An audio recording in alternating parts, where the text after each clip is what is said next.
ৰঙাপৰাত চোৰে চুৰি কৰি নিলে টকাৰ বেগসহ অলংকাৰ। ৰঙাপৰাত দিন দুপৰতে চোৰে চুৰি কৰি নিলে টকাৰ বেগসহ অলংকাৰ। চোৰে লুটি নিলে ৩ লাখ টকা আৰু সোণৰ অলংকাৰ। ৰঙাপৰা ১ নং নামনি বাসিন্দা জগদীশ দত্তই ভাৰতীয় ষ্টেট বেংকৰ পৰা ৩ লাখ টকা উলিয়াইছিল। মটৰচাইকেলত টকাৰ বেগটো থৈ ওচৰৰ এখন সোণাৰী দোকানীৰ সৈতে কথা পাতি থকাৰ সময়তে বেগ লৈ উধাও হয় চোৰে। জগদীশ দত্তই গ্ৰাহকৰ বাবে তৈয়াৰ কৰি উলিওৱা সোণ অলংকাৰ লৈ ঘৰৰ পৰা ৰঙাপৰা ষ্টেট বেংক অৱ ইণ্ডিয়াৰ পৰা টকা উলিয়াবলৈ আহিছিল। ইতিমধ্যে ভুক্তভোগী দত্তই ৰঙাপৰা আৰক্ষী থানাত এখন এজাহাৰ দাখিল কৰিছে। ক'ৰ পৰা কি ঘটনা হ'ল এইখিনি কওক। মোৰ দোকানখন ৰেলৱে মাৰ্কেটত নিউ আছা জুৱেলাৰ্ছ।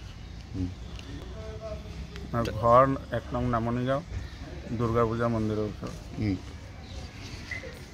কি হ'ল ঘটনাটো কওক।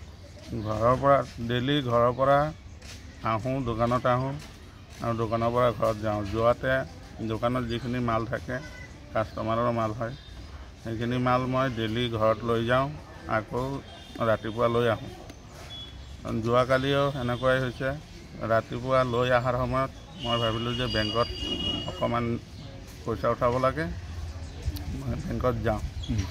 বেংকত গ'লোঁ, মালখিনি মোৰ লগতে বেগত আছে। বেংকত যোৱাৰ পিছত বেংকৰ পৰা চেকখন জমা দিলোঁ। চেক জমা দিলোঁ ৩ লাখ টকা। ৩ লাখ টকা চেকটো জমা দিয়াৰ লগে লগে সিহঁতে পইচা উইথড্ৰ কৰি দিলে। দিয়াৰ পিছত ভিতৰৰ পৰা পইচাখিনি লৈ বেগত সোমালোঁ।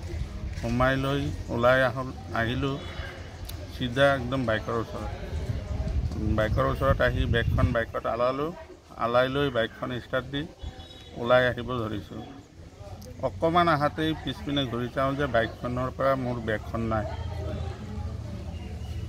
বেগখন নাই যে, বেগত আপোনাৰ সোণৰ অলংকাৰ কিমান আছিলে? বেগত মোৰ সোণৰ অলংকাৰ আছিলে প্ৰায় 7 পৰা 8 লাখ টকা মানৰ হ'ব। 7 পৰা 8 লাখ টকা আছিলে আৰু নগদ ধন আছিলে কিমান বেংকৰ?